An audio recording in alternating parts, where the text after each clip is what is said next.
Welcome to the Rutledge Perspective. I am your host, Laurel Rutledge, and this show is where we talk about the things that are top of mind as you navigate your career, whether corporate or otherwise. The plan is to get you out of your rut and talk you back off that ledge with insights and perspectives on the daily grind. Welcome to the village.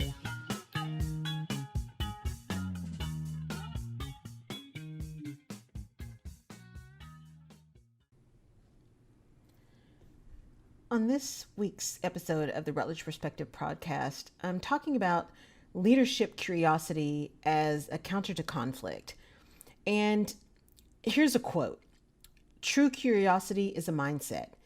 It is built from a genuine desire to know and understand, to connect for a purpose. It is one of the keys to innovation and creativity. And, as in all things, a foundation of integrity and good intention is necessary. Now, that was a quote from an early episode of the Rutledge Perspective podcast way back in 2018. But now, in June of 2020, this idea of curiosity and the power of curiosity comes back completely full force. As we've been dealing with what is happening in our nation right now, it really occurred to me that curiosity is a component that's missing. Or if I'm staying in my normal realm of glass half full, it finally appears to be coming to the forefront, this idea of curiosity. Now, I'm not speaking of the kind of malicious curiosity that seeks to demean or diminish by asking questions solely so you can gather ammunition for later, but the curiosity that really seeks to understand, the curiosity that stems from a deep desire to understand the other perspective. Now, when this is present, it is, I believe, more likely that common ground can be found and ideas brought forth that move an entire organization forward, and in some cases, an entire community or an entire country. Now, when I spoke of curiosity a couple of years ago, it really was in that context of innovation and how creativity and innovation are outcomes of intentional curiosity if it's allowed to flourish, because not all organizations actually support curiosity. And definitely go back and listen to that particular episode and you'll see what I mean by that. But today I'm talking about curiosity as a foundational characteristic of leaders. Why? Because in order to lead, there has to be trust. And in order to be trust, there has to be a relationship.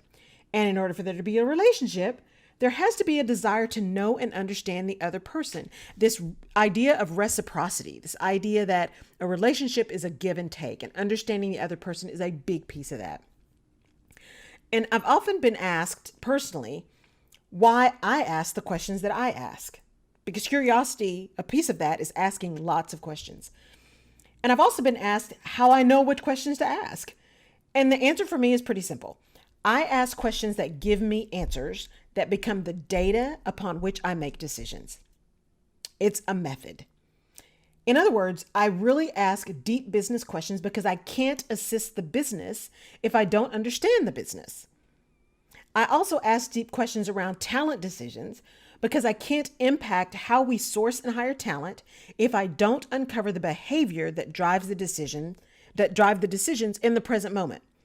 So the curiosity in that corporate sense, in that business sense, is understanding enough about what is going on now, what the thought processes are now, what the behaviors and the culture are now, so that I can then form strategies to either support or redirect.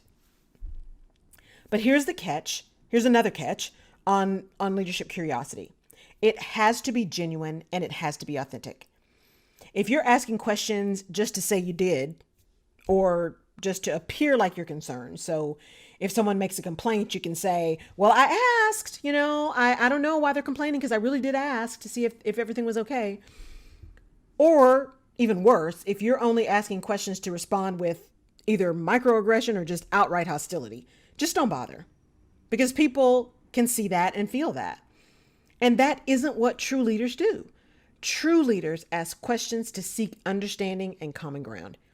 True leaders ask questions because they know they don't have all the answers. And true leaders want to know the perspectives of others in order to test their own perspective. And as businesses reopen or expand opening in this time of COVID that we're experiencing, There's an unprecedented opportunity to seek the input of employees. However, with that curiosity, the why and the what of your questions matter. If you don't intend to implement everything, you could potentially hear from your employees. You should state that up front. Why? Because employees are going to assume that if you ask, you're going to act. That's just human nature. Now, if they already have a history with you that to them has formed the opinion or the perspective that it doesn't matter what you ask because you're not going to do anything anyway, then you don't have to worry about it. But just understand that that's your reputation. But if you're not going to act on everything, you can simply be upfront about this question process, about this curiosity on what they're feeling and what they're thinking. You can say that you're seeking input to use as you structure your strategy. Just be really clear that not every request or every desire will or can be addressed directly. Some of them you just may not be able to do, and some of them may not be the right thing to do based on the strategy you have for your business going forward.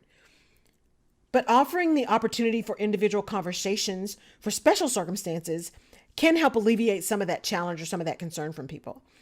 But remember, people are going to watch your behavior as it relates to your words. And if they are misaligned, the behavior wins. So that curiosity doesn't become curiosity to learn, curiosity to understand, curiosity to build a relationship.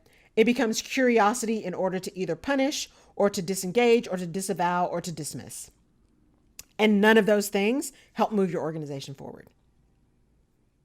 Now, if you're trying to decide when or how to manage performance during these times, remember it is not unkind to be clear, and you can still ask detailed questions. Because you're responsible as the leader, your responsibility as the leader has not disappeared just because your team may be working remote or you may have half remote and half there. You're still responsible. In fact, you may even be more responsible now because you've really got to make sure people stay connected to their deliverables, connected to the organization, connected to expectations. So regular check-ins can become even more powerful. It helps to confirm that you're remaining on the same page. It helps to ensure that there's understanding that if there are articles that you, the leader, need to remove, you know what those are. And it helps hold employees accountable for their performance against stated deliverables. Regular check-ins don't have to be formal. They can just be a quick call here and there. But to really get that opportunity to think through and confirm and get aligned is really important. Now, being curious in the area of performance is not about, well, did you get it done? But it's more around the questions like, so how is the project coming? Or what have you learned so far? Or even, now that you've been working on this, what perspective do you have on what it is or its impact on the goals that we're trying to get done or how we can manage it better? And then finally, another question could be, what, if anything, are you missing or what obstacles are in your way to get this done in the way that we've agreed upon? Those are the type of questions that give you as a leader insight. Yes, into the deliverable, but more importantly, into the critical thinking and work processes of your employees. You are learning more about how they work and how they think. You're learning also about potentially hidden talents, and you gain additional perspective. You never know when you are managing the next CEO. And now you should ask yourself if that's the case. If you're really a servant leader, are you willing to recognize that talent and support or sponsor or develop it to the best of your ability, even if your personal aspiration is to be CEO? That's about servant leadership. So the questions you ask around performance management really get to being curious around the employee, how they are performing, how they think they're performing, and triggers and indications about what you can do to help improve performance. Because performance management is about improving performance, not about just finding a way to get people out of your organization. Performance improvement, performance management is about performance, not about elimination of a position or a person. The third area is the one that has been the most recent challenge that we are facing in our environment today, which is trying to ensure that everyone in your organization, especially people of color in your organization, feel valued. And in order to do that, my question to you is, what questions are you asking them and why? Are you simply holding another round table to talk so you can just maybe see how they're feeling and have direct conversations, but don't have any plans to take action or eliminate obstacles? Or are you having direct conversations about experiences in your organization and deciding that you are going to do whatever it is in your power to begin to eliminate obstacles to inclusion and success? If it's the former, then that's about you. And the quality of that discussion is going to be less than fruitful, and people are going to see right through that. Because likely, if that's where you're headed, this is not the first time that they've had that conversation, either with you or somewhere else. If it's the latter, there may actually be hope for your organization to retain its talent and create an environment where everyone is valued. Leadership curiosity is about asking questions to gain understanding, to lead those who rely on you to set direction and to pave the way. It is truly difficult to lead with limited information, and it's impossible to lead effectively if you are unwilling to seek input from those around you, regardless of level or function or demographic assignment. Now is the time to step fully into your position and lead with curiosity. And while you're at it, add a bit of compassion and integrity and courage. Because the Rutledge perspective is, to do otherwise is not only a failure of leadership, but is assurance of an immeasurable negative impact to your organization and its people. And if you can't do this just because it's the right thing to do, then ask yourself the curious question: what revenue or profit am I forfeiting because of my failure to take advantage of all of the skills, talents, and dispositions in my organization? While that's not ideal, I would rather you be asking it because you are really curious about what people are experiencing and how it can be better. While it's not ideal, it's at least a start. And that's the Rutledge perspective today. Dive into that leadership curiosity. Would love to hear your input. We'll catch you next time.